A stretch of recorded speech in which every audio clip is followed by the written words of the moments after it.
All right, we're back live, and Jim Mars is here with us on location. He was showing me what he bought at the Walmart earlier. They're selling little scissors. Part of the new sacrament in America is that all the feminists chop their husbands' testicles off so they learn how to serve the New World Order better. No, every reporter has to have one of these so you can clip out clippings, so you keep up with everything. Exactly. And when people say, how do you know that? You go, here, I've got a news clipping. Exactly. It's documented. That was an attempt at lame humor, and I apologize to the family audience out there. I'm a little bit out of control. Jim Mars started his career as a crime reporter on the Fort Worth Star-Telegram. He's been covering the JFK assassination forever. And on top of that, he wrote the book that was used as the primary tome for the hit film JFK with Oliver Stone. And he joins us here at the Lakewood Theater in Dallas, Texas. This way you don't have to drive to Austin to be on the show. That's right. So you're right here with us, and I should be plugging our Dallas affiliate, which I'll do actually in the next segment. You want me to tell you how many RFID readers and photo cameras I passed coming down I-30? How many? Well, I was counting them. There was like about 27 or 28. Yeah, but 20 years ago when you warned people about that, it wasn't going to happen. Oh, I was the conspiracy theorist and nut. And, of course, world government wasn't going to happen. Now it's all public. Right. And the very bankers that, international bankers aren't going to get us. That's a conspiracy theory. But now the big mega banks are taking over. Listen, 30 or 40 years ago when I was working, I worked with a guy who was with PR advertising for some big banks, and we used to joke about it. He'd say, listen, when they send you that World Bank card, don't take it. You know, and now we all have one. Oh, Time Magazine says the Bank of the World and authoritarianism, but bankers, these aren't dictators. These are technocratic bankers. They're going to run everything, and they're going to raise your taxes, but they care about you. I don't think so. Oh, but the big six banks fund eugenics and say they want to kill us. I mean, that's loving. Hey, it's for the earth. They were just uncovering a big banking scandal over in England right now, and the guy got up in the House of Lords and said, you know, this amount of money we're talking about here could actually provide basic health care to every man, woman, child in America for 12 years. That's how much money, folks, is flowing out of this country. The wealthy West funds the mega corporations' world government. Our tax money isn't just corporate welfare; it's empire welfare. That's right. And we don't even get the booty. No. I mean, even if you were immoral, it's like you're paying for it. You're not getting anything back. No, they get the booty. We just get the boot. Exactly. That'd be a good bumper sticker. Let me bring this up. What is it like for you fighting the New World Order now for 30 plus years on, very prominent all over every History Channel, Discovery Channel, ABC? I mean, you're the go-to guy. Half the time I walk around the office, they'll have some History Channel or Discovery Channel show on, and there's Jim Mars. What is it like for you to go from, that guy that's a conspiracy theorist, to now secret arrest of citizens, military on the streets, license plate reading cameras, world government? But we're right about it all, but still we're bad. I mean, how do you describe that? That's exactly right. Well, I've been kind of on the cutting edge all along because, back in the mid-'60s, I said, hey, the Kennedy assassination, that's a big conspiracy. Oh, you're just a nut. And then I said, Vietnam, this war, it's going to end badly. Oh, you're just a nut. Hey, I said, Nixon's a crook. He's not going to serve out his term. Now you're just a nut. And so it just goes on and on and on. But when you stay ahead of the curve, see, now I try to tell them, hey, they're spraying us with chemtrails, Oh, you're just a nut. Even though the government admits, but says it's a secret program. Oh, but you're kooky to ask. But there is a program, $7 billion a year at least, but don't discuss it. And patents that they file. Sure, but they don't discuss it, though. But no, we don't want to do that. And then, I try to talk about, you can even go to 9/11, and there's the theory that some of those airplanes have been captured, the computer captured by remote control. They don't have drones. Those don't exist. You can't do that. And now I go to the movies and see ads for the Air Force, and they're saying, hey, come join the Air Force. You can sit down there. Joe Kennedy's son died in World War II.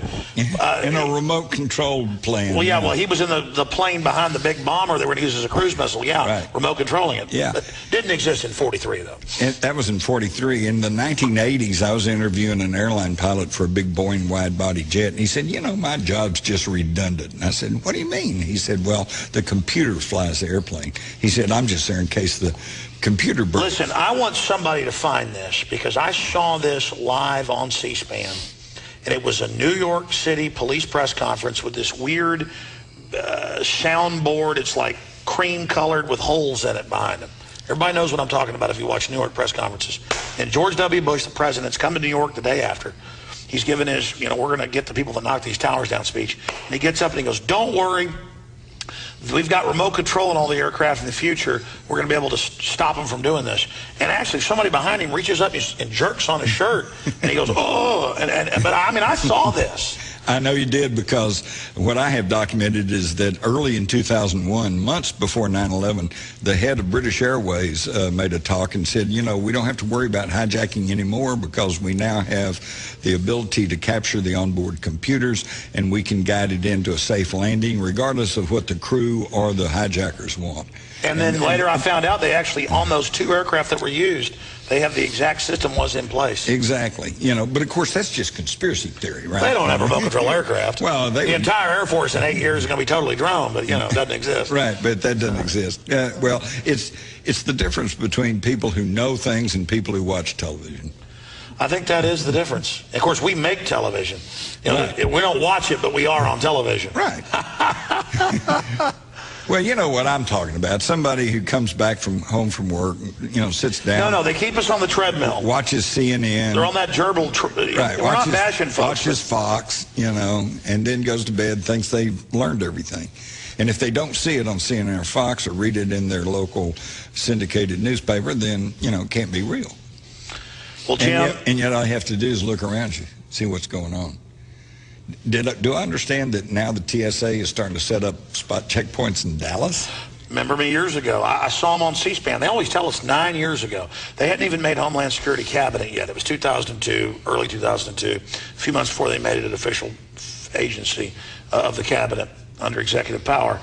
And they said, you're going to have to get TSA to get a job. We're going to be on every street corner, and it's going to be kind of a federal force everywhere. And we're going to train your police. And there'll be threat fusion centers. They had all these corporate leaders there, yes. So I've been telling folks, TSA's coming to your streets. They're now in every major city. And I've seen newscasts where you're driving down the road in Tennessee or Michigan, right, and they actually grab your wife out and grab her breasts on the side of the highway. Okay, it's a total act of submission. Now, answer me this, because it's all due to 9/11 and it's all due to the fear of the terrorism, right? Exactly how many terrorists has the TSA caught? They admit zero.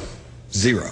None. But the Dallas Morning News says, none. Thank God they're helping. Forget 10th Amendment, states' rights. They're going to be at all the DART stations now there, and they're going to have to feel your genitals. Well, see, then you can, using that same logic, you could say that they're protecting us from the vampires. Exactly. Have you seen a vampire around lately? No. Well, I saw Jan Napolitano. Well, yeah, but we're not sure.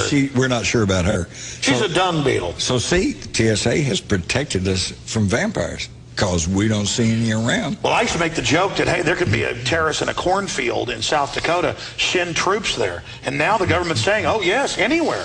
We've got to protect you, so we've got to be everywhere. That's right. Who protects us from them, though? Exactly. Who will watch the watchers?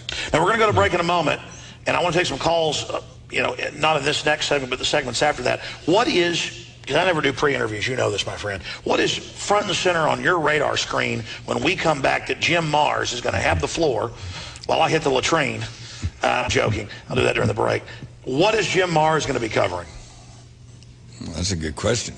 I just didn't take questions because there's so much going on, it's hard to pinpoint it. You want to do that? Yeah, I mean, my big thing is if we're really supposed to be so afraid of worldwide well-financed, well-heeled, deadly terrorist organization, Al-Qaeda, then the first thing it seems to be that we should be doing is securing the border. And yet you probably saw the news film where they used a car jack and jacked up the fence. Stay there. I want to hear about this when we get back. All right, Alex Jones here on the road, coming to you from Dallas, Texas, where I'm going to premiere a film and give a speech tonight. And I invited Jim over, and I'm glad he accepted. Coming up in the next two final segments, we're going to open the phones up for your questions or comments for Jim Mars or other issues you want to raise. The toll-free number to join us is 877-789-ALEX, 877-789-ALEX. If you want to join us, again, 877-789-ALEX here on this live Sunday edition. But Jim, during the break, you thought, wow, what do I want to talk about? What is most important on my radar? And you said it was? Yeah, the move to try to get us into a war with Iran. You know, I mean, they've been trying this since the Bush administration. Everybody thought, oh, well, that was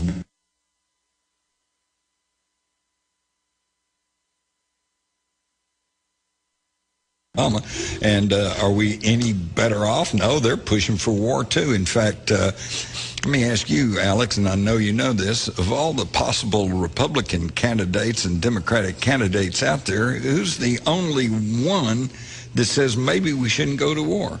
Well, he's the guy named Ron Paul. Oh, well, you're not supposed to mention him. He's a non-person. He can't win, even though he's number 2 or number 3 in all polls. I don't know. Gets 70+% of all the military donations because the military doesn't like him.